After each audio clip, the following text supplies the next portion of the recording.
जय हिंद। स्वागत है आप लोग का हमारे इस यूट्यूब चैनल पे। आज हम एक छोटा सा टॉपिक लेकिन बहुत ही महत्वपूर्ण टॉपिक है, भारत की नदियाँ। उसी के बारे में आज डिस्कस करेंगे। इस मैप के थ्रू हम लोग जानने का कोशिश करेंगे कि भारत की नदियाँ का उद्गम स्थल कहाँ से है और किस तरह से ये प्रभावित होती है और किधर समुद्र में जा कर के मिलती है। ठीक है, तो चलिए शुरू करते हैं। सबसे ऊपर है सिंधु नदी। ठीक है, वहीं से शुरू करते हैं। ये रहा बोखर चू हिमानी। ठीक है, यहीं बोखर चू हिमानी से सिंधु नदी निकलती है। ठीक है, और ऐसे लद्दाख हो कर के पाकिस्तान होते हुए आती है, फिर जा कर के यहाँ नीचे अरब सागर में गिर जाती है। ठीक है, और सिंधु नदी की सहायक नदी में ये नदी हो गई झेलम, ये हो गया चिनाब, ये रावी, ब्यास, और यहाँ राकसताल हिमानी से सतलज नदी निकलती है और ये पाकिस्तान में जा कर के सिंधु नदी से मिल जाती है। और उसके बाद सबका इस सम्मिलित धारा जो है सो सिंधु नदी के मेन नदी से के नाम से जान करके जा करके अरब सागर में गिरती है। ठीक है, और यहाँ ये देख लेते हैं कि सिंधु नदी के कुछ और भी सहायक नदी है, जैसे कि हम लोगों ने देखा कि झेलम, चिनाब, रावी, ब्यास, सतलज, ये जो सिंधु नदी की सहायक नदियाँ हैं। इसके अलावा ये रहा गोमल नदी, सॉरी उसके ऊपर है काबुल। ठीक है, और उसके बाद यहाँ एक पाकिस्तान के क्षेत्र में है अटक। ठीक है, और उसके ऊपर है कुर्रम। ठीक है, ये नदियाँ सब भी सिंधु नदी की सहायक नदियाँ हैं, तो इस सब को भी ध्यान में रखेंगे। और यहाँ पे कुछ पॉइंट करके दिया गया है कि सिंधु को मतलब सिंधु की जो सहायक नदियाँ है उसके कुछ जो प्राचीन नाम है उसके बारे में। जैसे झेलम नदी का नाम जो प्राचीन सभ्यता में जो नाम है उसका नाम बिस्तता है। ठीक है, चिनाब नदी का नाम अश्किनी है, रावी नदी का नाम परसुनी नदी है। ठीक है, और ब्यास का बिपाशा और सतलज का सतुती।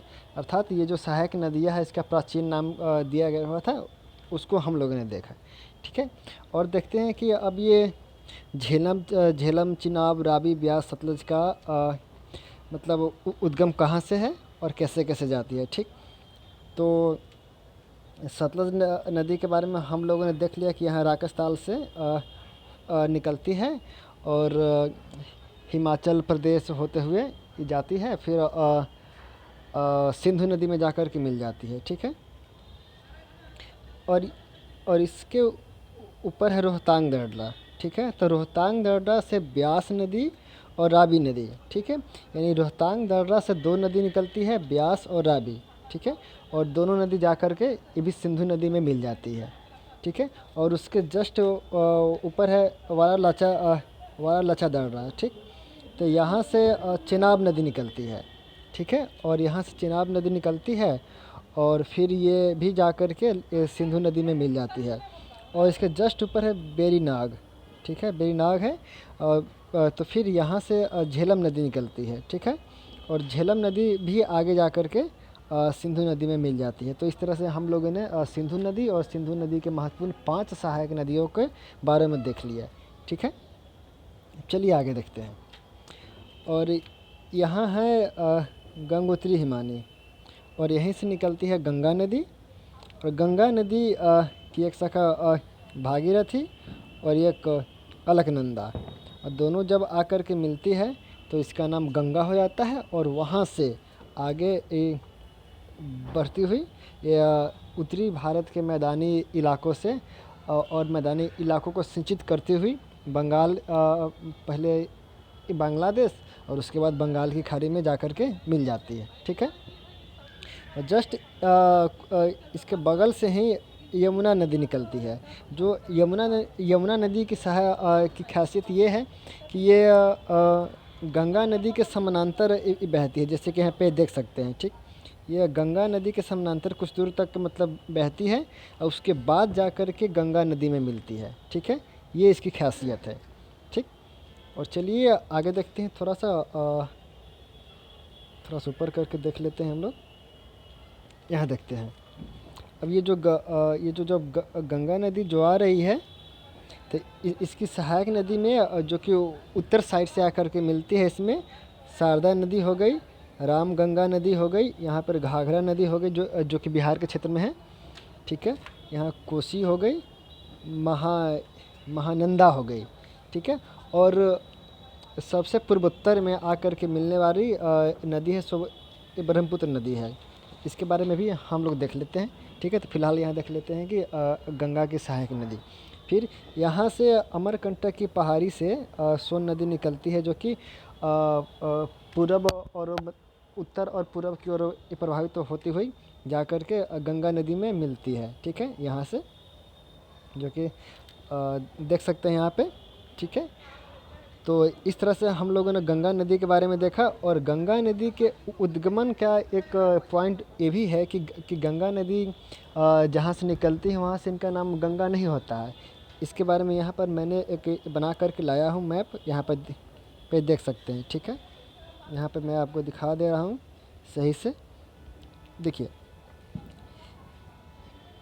ये यहाँ पे हो कि भागीरथी। ठीक, तो भागीरथी तो खुद सिंगल से निकलती है और खुद आती है और नीचे आकर के गंगा नदी में मिलती है। ठीक है, लेकिन जो गंगा नदी का जो मतलब ये एक अलकनंदा का जो मुख्य धारा जो आता है उसके बारे में देख लेते हैं। तो अलकनंदा का जो मुख्य धारा है तो उसका शुरुआत होती है विष्णु गंगा नदी और धौली गंगा, अर्थात विष्णु गंगा और धौली गंगा विष्णु प्रयाग में आकर के जब मिलती है तो फिर वहाँ से पहले विष्णु गंगा और धौली गंगा आकर के मिलती कहाँ है, तो विष्णु एक जगह है, विष्णु प्रयाग जो जगह है वहाँ पे आकर के मिलती है। ठीक है, और उसके बाद जब दोनों के संयुक्त धारा जब नीचे बहती आती है तो फिर एक जगह है कर्ण प्रयाग। तो कर्ण प्रयाग में पिंडार नदी आकर के मिलती है। ठीक, और पिंडार नदी जब कर्ण प्रयाग में आकर के मिलती है तो फिर उसका भी संयुक्त धारा फिर से नीचे आती है। और जब फिर से नीचे आती है तो एक मंदाकिनी नदी है, और मंदाकिनी नदी रुद्रप्रयाग में आकर के मिल जाती है। ठीक है, और रुद्रप्रयाग में आकर के मिलने के बाद जब अलकनंदा के नाम से आगे बहते हुए आती है तो देवप्रयाग में आकर के गंगा नदी से मिल जाती है। और देवप्रयाग में मिलने के बाद इसका नाम यहाँ पे भागीरथी और अलकनंदा आकर के देवप्रयाग में जब मिल जाती है तो फिर इसका नाम गंगा होता है और गंगा के नाम से फिर आगे बहती है। और हम लोगों ने ऊपर देखा कि मतलब ऐसे समानांतर आती है यमुना नदी, और यमुना नदी भी प्रयागराज के पास आकर के गंगा नदी में मिल जाती है। ठीक है, तो इस तरह से हम लोगों ने गंगा नदी के मेन जो मुख्य धारा और जो सहायक धारा है उस सब को यहाँ पे अच्छी तरह से देख लिया। ठीक है, चलिए आगे देखते हैं, थोड़ा सा जो छूटा हुआ था ऊपर। और यहाँ पे देख लेते हैं कि ब्रह्मपुत्र नदी के बारे में। तो यहाँ आंगसी ग्लेशियर है, आंगसी ग्लेशियर। ठीक है, जिसका नाम चिमयुंग जो झुंग हिमानी भी है। ठीक है, यहीं से ब्रह्मपुत्र नदी निकलती है, यहीं से देख रहे हैं जैसा कि मैप में दिखाया गया हुआ है, मैंने बना करके लाया। यहाँ से निकलती है और असम नहीं, अरुणाचल प्रदेश में से भारत में प्रवेश करती है और असम में होते हुए और मेघालय होते हुए आकर के बांग्लादेश में ये मिलती है। और बांग्लादेश में कहाँ मिलती है, तो गंगा नदी में आकर के बांग्लादेश में मिलती है। ठीक है, देख लेते हैं कि तिब्बत के क्षेत्र में ब्रह्मपुत्र नदी को सांगपो नदी के नाम से जाना जाता है। किस नाम से जाना जाता है, सांगपो नदी के नाम से जाना जाता है। ठीक है, और जब अरुणाचल प्रदेश में आती है नदी ब्रह्मपुत्र नदी तो उसे दिहांग के नाम से जाना जाता है।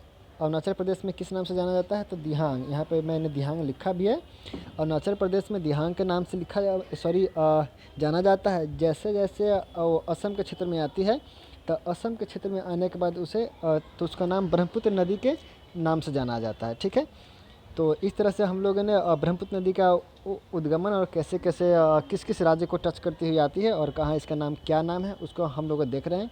ठीक है, और इसके साथ ही हम लोग ब्रह्मपुत्र नदी की सहायक नदी के बारे को देख लेते हैं। ठीक है, तो ब्रह्मपुत्र नदी की सहायक नदी में एक लोहित नदी हो गया, दूसरा दिबांग हो गया, सॉरी यहाँ पे दिबांग दिया गया हुआ है।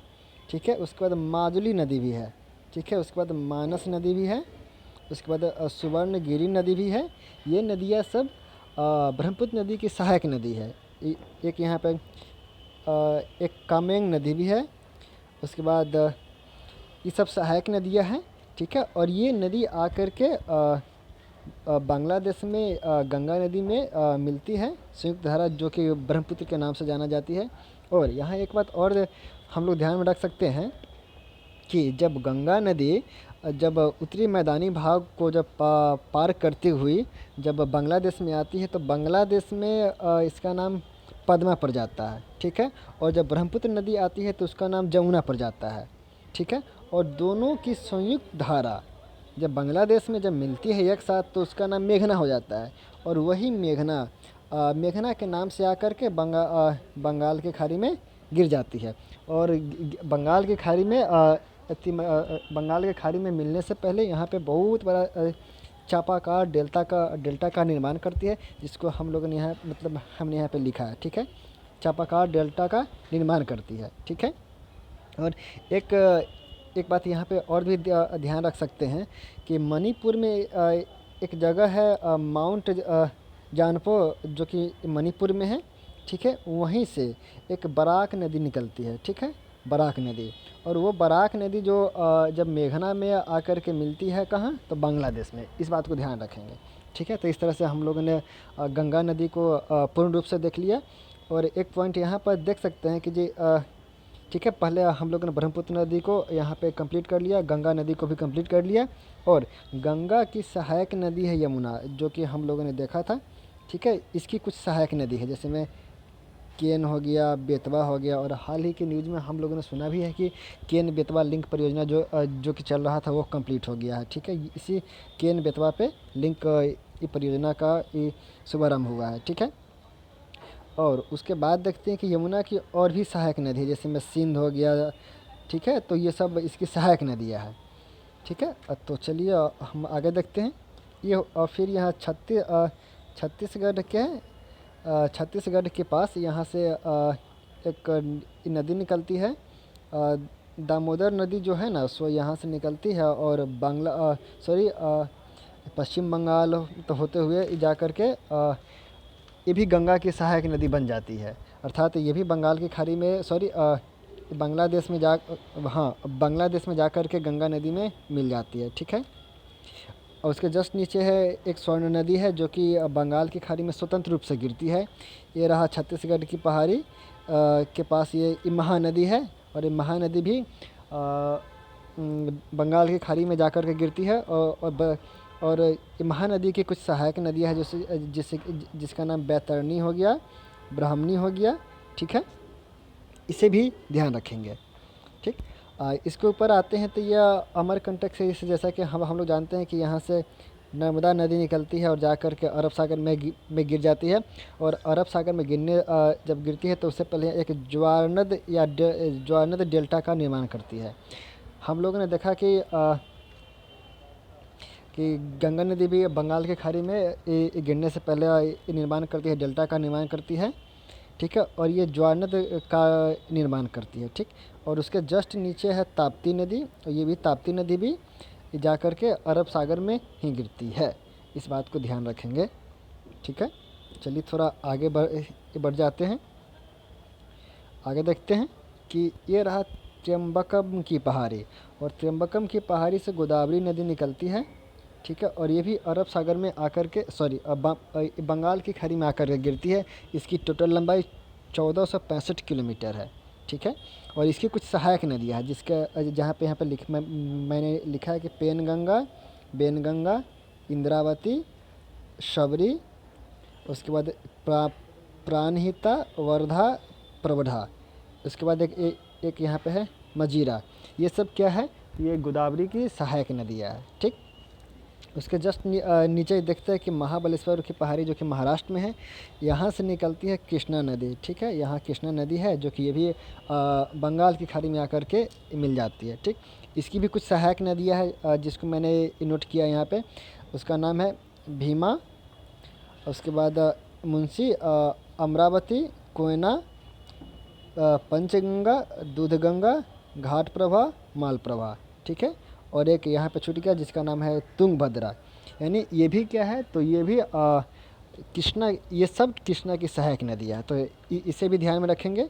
ठीक है, और कृष्णा नदी के नीचे आएंगे तो एक है पेन्नार नदी जो कि स्वतंत्र रूप से बंगाल की खाड़ी में जाकर के गिर जाती है। ठीक है, और इसके जस्ट नीचे एक है पोलार नदी, मतलब ये भी स्वतंत्र रूप से जाकर के बंगाल की खाड़ी में गिरती है। और ब्रह्मगिरी पहाड़ी से कावेरी नदी का उद्गमन होता है। ठीक है, ये भी बंगाल की खाड़ी में जाकर के गिरती है। इसकी भी कुछ सहायक नदियाँ हैं। ठीक है, इस भी देख लेते हैं, जैसे सुवर्णगिरी। ठीक है, हेमावती, मतलब ये सब यहाँ पे मैंने नोट किया है। इसे मतलब ये सब भी कावेरी नदी की सहायक नदियाँ हैं। ठीक, और कावेरी नदी के जस्ट नीचे एक है बैगई नदी। ठीक है, जो कि भी जा कर के बंगाल की खाड़ी में गिर जाती है। ठीक, तो इस तरह से हम लोगों ने दक्षिणी भारत के भी नदियों के बारे में देख लिया। ठीक है, और यहाँ कुछ राजस्थान के क्षेत्र में भी कुछ नदियाँ हैं, उसको भी देख लेते हैं। यहाँ है अरावली की पहाड़ी जो कि मतलब ये है यहाँ है सांभर झील। सांभर झील के जस्ट बगल में एक लूनी नदी है, और लूनी नदी जो कि राजस्थान के क्षेत्र में बहती है और गुजरात के क्षेत्र में भी। लेकिन इसकी सबसे बड़ी विशेषता ये है कि ये कच्छ के रण में जाकर के मतलब लुप्त हो जाती है, अर्थात बहते बहते रहती है, और जो मरुस्थलीय क्षेत्र में आती है तो ये नदी खुद ब खुद समाप्त हो जाती है, मतलब लुप्त हो जाती है। ठीक है, और यहीं है एक साबरमती नदी। जैसे कि हम लोग जानते हैं कि जब गांधी जी जब 1915 में भारत आए तो 1916 में जाकर के साबरमती आश्रम की स्थापना किए हुए थे इसी नदी के किनारे। ठीक है, और उसके बाद ये छोटी छोटी नदियाँ हैं, जैसे में ये बनास है, माही नदी है। ठीक है, तो इस तरह से हम लोग इस चीज़ को देख सकते हैं। ठीक है, तो इस तरह से आज का हम लोगों ने कोशिश किया कि भारत के महत्वपूर्ण नदियों को एक छोटी सी वीडियो में देखने का कोशिश किया था, जो लगभग हम लोग का कंप्लीट हुआ। इसे आप लोग एक दो बार देखेंगे तो लगभग ये नदियाँ आपको कंप्लीट हो जाएंगे, और इसके बाद आप लोग क्वेश्चन बैंक बना करके देखेंगे तो लगभग क्वेश्चन आपसे बन जाएंगे, चाहे वो सहायक नदी का हो या फिर मेन कि नदी का कहाँ से उद्गमन होती है और कहाँ जा कर के गिरती है। एक टोटल क्वेश्चन आपका बन जाएगा। ठीक है, तो मुझे उम्मीद है कि मेरा ये प्रयास आप लोग को अच्छा लगा होगा, और अच्छा लगा होगा तो आप लोग अपना सपोर्ट ज़रूर करेंगे। अभी के लिए इतना ही, मिलते हैं अगले वीडियो में। नमस्कार।